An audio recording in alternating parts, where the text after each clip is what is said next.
ഞാൻ ഗോവയിലൊരു പരിപാടിക്ക് പോകുമ്പോൾ ക്യാമ്പയിൻ്റെ ഭാഗമായിട്ട് അപ്പോൾ അവിടെ ചെന്നപ്പോൾ ഒരുപാട് ഞങ്ങൾ പ്രോഗ്രാം കഴിഞ്ഞിട്ട് അവിടെ ഈ കാസിനോ ഒരുപാടുണ്ട്. കാസിനോ അതായത് ഈ ഷിപ്പുകളിൽ കപ്പലുകളിൽ കാസിനോ ഞങ്ങൾ ഒന്നിട്ട് കാസിനോ വിസിറ്റ് ചെയ്തു.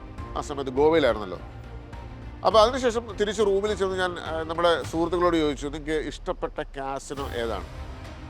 അപ്പോൾ അവരെന്നോട് ഒരു സംശയമില്ല, അത് 2-3 പേര് മറുപടി പറഞ്ഞു, ബിഗ് ഡാഡി. അവിടെ ഒരു കാസിനോ ഉണ്ട്, ബിഗ് ഡാഡി എന്ന് പറഞ്ഞു. ഞാൻ തിരിച്ച് ഓഫീസിൽ വന്നു. നമ്മുടെ പ്രോഗ്രാമേഴ്സിൻ്റെ അടുക്കൽ ഇങ്ങനെ വർത്താനമൊക്കെ പറഞ്ഞിരുന്നപ്പോൾ ചോദിച്ചു, നിങ്ങൾക്ക് ഇഷ്ടപ്പെട്ട ഹോസ്റ്റിംഗ് കമ്പനി ഏതാണെന്ന് ചോദിച്ചു. അപ്പോൾ അവർ പെട്ടെന്ന് 2-3 പേര് ഉത്തരം പറഞ്ഞു, ഗോ ഡാഡി പെട്ടെന്ന്. അപ്പം ഞാൻ ആ സമയം തന്നെ തീരുമാനമെടുത്തു, നമ്മുടെ പ്രൊഡക്റ്റിൻ്റെ പേരിന് മുതൽ റീറ്റെയിൽ ഡാഡി.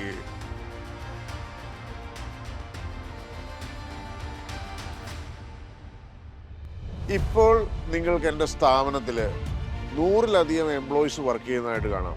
ഇത് 2025 എന്നാൽ 2016 ഞാൻ ഈ സ്ഥാപനം തുടങ്ങുമ്പോൾ ഞാൻ എൻ്റെ വീട്ടിൽ വളരെ ലേറ്റായിട്ടാണ് പോയിക്കൊണ്ടിരുന്നത്. കാരണം മറ്റൊന്നുമല്ല, ഞാൻ വീട്ടിലേക്ക് ആവശ്യമുള്ള അരി സാധനങ്ങളൊക്കെ വളരെ തുച്ഛമായ ക്വാണ്ടിറ്റിയിലാണ് പർച്ചേസ് ചെയ്തത്. കാരണം അത്രയ്ക്ക് പൈസയ്ക്ക് ബുദ്ധിമുട്ടായിരുന്നു.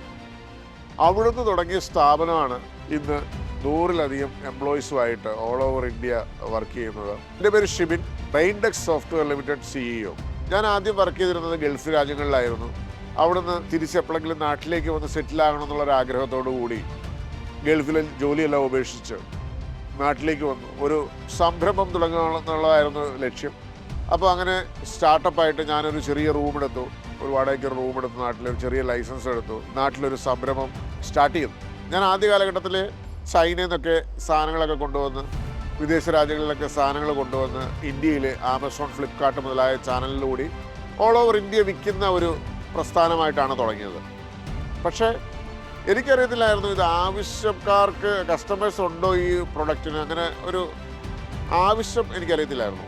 ഞാൻ കൊണ്ടുവന്ന സാധനങ്ങളെല്ലാം ഫ്രീസായി, അതായത് ഡെഡ് മണിയായെന്ന് ചുരുക്കം.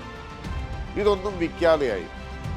അപ്പോൾ അങ്ങനെ ഞാൻ വീണ്ടും തിരിച്ച് ഗൾഫ് രാജ്യത്തിലേക്ക് ജോലിക്ക് പോവുകയും അവിടെ വീണ്ടും എനിക്ക് ജോലി കിട്ടാതെ വന്ന ഒരവസ്ഥയാണ് ഉണ്ടായത്. വീണ്ടും തിരിച്ചു വന്ന് പിന്നെ കയ്യിലാണ് 10 പൈസയില്ല. കാരണം ഗൾഫിലേക്ക് രണ്ടാമത് പോകാനൊക്കെ ഒരുപാട് പൈസ ചിലവായി. വീട്ടിൽ ഉള്ള സ്വർണ്ണങ്ങളെല്ലാം ഞങ്ങൾ വിറ്റു രണ്ടാമത് ബിസിനസ് തുടങ്ങാനായിട്ട്. ഒരു തരി സ്വർണം പോലും ഇല്ലാത്ത രീതിയിൽ ഞങ്ങൾ എല്ലാം വിറ്റു. വൈഫിൻ്റെ താലിമാല ഉൾപ്പെടെയുള്ള എല്ലാ സാധനങ്ങളും വിറ്റിട്ടാണ് ഞാൻ രണ്ടാമതും ബിസിനസ്സിലേക്ക് ഇറങ്ങുന്നത്. അത് 2016 കാലഘട്ടത്തിലാണ്. വീണ്ടും ഞങ്ങൾ ഇതുപോലെ തന്നെ ചൈനയിൽ നിന്ന് കുറച്ചുകൂടി സാധനങ്ങൾ കൊണ്ടുവന്നു. ആ കൂട്ടത്തിൽ ദൈവത്തിൻ്റെ അനുഗ്രഹം എന്ന് പറയട്ടെ, ഞങ്ങൾ കുറച്ച് തെർമൽ പ്രിൻ്ററുകൾ കൊണ്ടുവന്നായിരുന്നു. അതായത് നമ്മൾ ഈ സൂപ്പർ മാർക്കറ്റ്, ഗ്രോസറിയിലൊക്കെ പ്രിൻ്റ് അടിക്കുന്ന പ്രിൻ്ററുകൾ ആമസോണിലൊക്കെ ഒരുമാതിരി നല്ല രീതിയിൽ മൂവിങ് ആയി തുടങ്ങി. വലിയ വിലയുള്ള പ്രിൻ്ററൊന്നും അല്ലായിരുന്നു, 1500-2000 രൂപയുടെയൊക്കെ ബിൽ പ്രിൻ്ററുകൾ.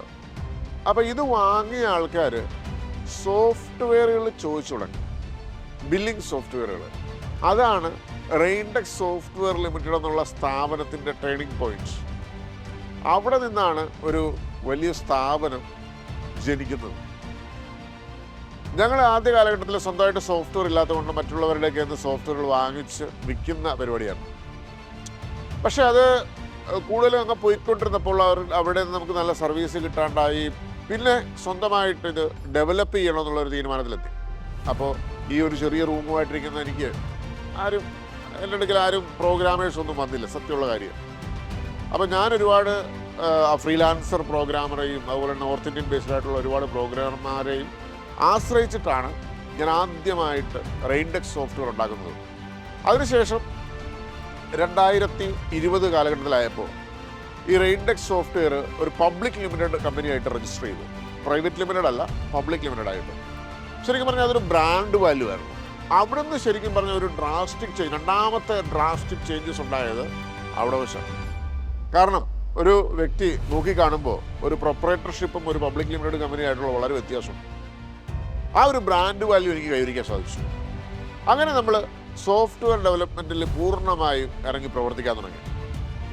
പിന്നീട് അങ്ങോട്ടുള്ള നാളുകളെന്ന് പറയുന്നത് ശരിക്കും കസ്റ്റമേഴ്സിനെ ശരിക്ക് കേൾക്കുക, അവരുടെ ആവശ്യങ്ങൾ അനുസരിച്ച് നമ്മൾ പുതിയ പുതിയ ടെക്നോളജികൾ നിർമ്മിച്ചുകൊണ്ടേയിരുന്നു. എല്ലാ ആഴ്ചകളിലും മാസങ്ങളിലും ഞങ്ങൾ പുതിയ അപ്ഡേഷൻസ് വരുത്തിക്കൊണ്ടേയിരുന്നു. അപ്പോൾ തന്നെ ജനങ്ങൾ ശ്രദ്ധിക്കാൻ തുടങ്ങി. പിന്നെ അത് തന്നെയല്ല, ഞാൻ ആദ്യ കാലഘട്ടം പോലെ നല്ല രീതിയിലുള്ള കസ്റ്റമർ കെയറും, അതായത് ഫോൺ വിളിച്ചാൽ എടുക്കാൻ അത്യാവശ്യം ആൾക്കാരെയും സംഘടിപ്പിച്ച് വെച്ചിരുന്നു. അതുകൊണ്ട് തന്നെ ജനങ്ങൾക്കെന്നും പ്രിയമായിരുന്നു. അതിനുശേഷം 2022, 23 കാലഘട്ടത്തിലേക്ക് വന്നപ്പോൾ ഞങ്ങളുടെ സോഫ്റ്റ്വെയറിന് പുതിയൊരു പേരിട്ടു, റീറ്റെയിൽ ഡാഡി. ഈ പേരാണ് ലോക ശ്രദ്ധ ആകർഷിച്ചത്, റീറ്റെയിൽ ഡാഡി. ഈ പേരിടാനൊരു കാരണമുണ്ട്. ഞാൻ ഗോവയിലൊരു പരിപാടിക്ക് പോകുമ്പോൾ, ഇതുപോലെ ഒരു ഫംഗ്ഷന് പോകുമ്പോൾ ക്യാമ്പയിൻ്റെ ഭാഗമായിട്ട്, അപ്പോൾ അവിടെ ചെന്നപ്പോൾ ഒരുപാട് ഞങ്ങൾ പ്രോഗ്രാം കഴിഞ്ഞിട്ട് അവിടെ ഈ കാസിനോ ഒരുപാടുണ്ട്. കാസിനോ, അതായത് ഈ ഷിപ്പുകളിൽ, കപ്പലുകളിൽ കാസിനോ. അപ്പോൾ ഞങ്ങൾ അതിനൊരു കാസിനോ വിസിറ്റ് ചെയ്തു. ആ സമയത്ത് ഗോവയിലായിരുന്നല്ലോ. അപ്പോൾ അതിനുശേഷം തിരിച്ച് റൂമിൽ ചെന്ന് ഞാൻ നമ്മുടെ സുഹൃത്തുക്കളോട് ചോദിച്ചു, നിങ്ങൾക്ക് ഇഷ്ടപ്പെട്ട കാസിനോ ഏതാണ്? അപ്പോൾ അവരെന്നോട് ഒരു സംശയമില്ല, അത് 2-3 പേര് മറുപടി പറഞ്ഞു, ബിഗ് ഡാഡി. അവിടെ ഒരു കാസിനോ ഉണ്ട്, ബിഗ് ഡാഡി എന്ന് പറഞ്ഞിട്ട്. അത് ഞാനിങ്ങനെ സ്ട്രൈക്ക് ചെയ്തിരിക്കും. ഞാൻ തിരിച്ച് ഓഫീസിൽ വന്നു. നമ്മുടെ പ്രോഗ്രാമേഴ്സിൻ്റെ അടുക്കൽ ഇങ്ങനെ വർത്താനമൊക്കെ പറഞ്ഞിരുന്നപ്പോൾ ചോദിച്ചു, നിങ്ങൾക്ക് ഇഷ്ടപ്പെട്ട ഹോസ്റ്റിംഗ് കമ്പനി ഏതാണെന്ന് ചോദിച്ചു. ഈ ഡൊമൈനും ഹോസ്റ്റിങ്ങും ഒക്കെ തരുന്ന കമ്പനി ഏതാണെന്ന് ചോദിച്ചു. അപ്പോൾ അവർ പെട്ടെന്ന് 2-3 പേര് ഉത്തരം പറഞ്ഞു, ഗോ ഡാഡി പെട്ടെന്ന്. അപ്പം ഞാൻ ആ സമയം തന്നെ തീരുമാനമെടുത്തു, നമ്മുടെ പ്രൊഡക്റ്റിൻ്റെ പേരിന് മുതൽ റീറ്റെയിൽ ഡാഡി, അതിനൊരു മാറ്റം വരാൻ പാടില്ല. അപ്പോൾ അങ്ങനെ എൻ്റെ പേര് പബ്ലിഷ് ചെയ്യുന്നതിന് മുമ്പ് തന്നെ എല്ലാ ട്രേഡ് മാർക്കും സ്വന്തമാക്കി. ഈ റീറ്റെയിൽ ഡാഡി എന്നുള്ള പേരിൽ ഉള്ള എല്ലാ ട്രേഡ് മാർക്കും ഗവൺമെൻറ് ഓഫ് ഇന്ത്യയിൽ നിന്ന് അപ്രൂവൽ വാങ്ങിയതിന് ശേഷം അത് പബ്ലിഷ് ചെയ്തു. അപ്പോൾ അങ്ങനെ ആ പബ്ലിഷ് ചെയ്ത ഈ പേര് ഭയങ്കരമായിട്ട് അങ്ങോട്ട് ഹിറ്റായി. അപ്പോൾ അങ്ങനെ നമ്മൾ 2024 കാലഘട്ടത്തിലേക്ക് വന്നു കഴിഞ്ഞപ്പോൾ നമ്മൾ മറ്റു പല സോഫ്റ്റ്വെയറുകളും ഡെവലപ്പ് ചെയ്തു തുടങ്ങി. അതായത് അറ്റൻഡൻസ് മാനേജ്മെൻറ്റ് സോഫ്റ്റ്വെയർ, പിന്നെ hotel room, restaurant, dance school, അതുപോലെ ജിം മാനേജ്മെൻറ്റ് സോഫ്റ്റ്വെയർ, അങ്ങനെ നിരവധിയായിട്ടുള്ള സോഫ്റ്റ്വെയറുകളുടെ ഒരു ശ്രേണി തന്നെ സംഘടിപ്പിച്ചു. 2024 ആയപ്പോൾ നമ്മൾ റിസർച്ച് ആൻഡ് ഡെവലപ്മെൻറ്റ് ടീമിലേക്ക് സ്ഥാപിച്ചു. അത് ഭയങ്കര ഇമ്പ്രൂവ്മെൻ്റ് ഉണ്ടാക്കി. റിസർച്ച് ആൻഡ് ഡെവലപ്മെൻറ്റ് ടീം വന്നപ്പോഴാണ് സ്ഥാപനം ഒരു കുതിച്ചുകയറ്റം ഉണ്ടായത് സ്ഥാപനത്തിന്. ഇപ്പോൾ ശരിക്കും പറഞ്ഞാൽ ഇഷ്ടംപോലെ ആരാധകരുള്ള ഒരു സോഫ്റ്റ്വെയറാണ് retail daddy. Thank you so much for watching me. Thank you. Bye-bye.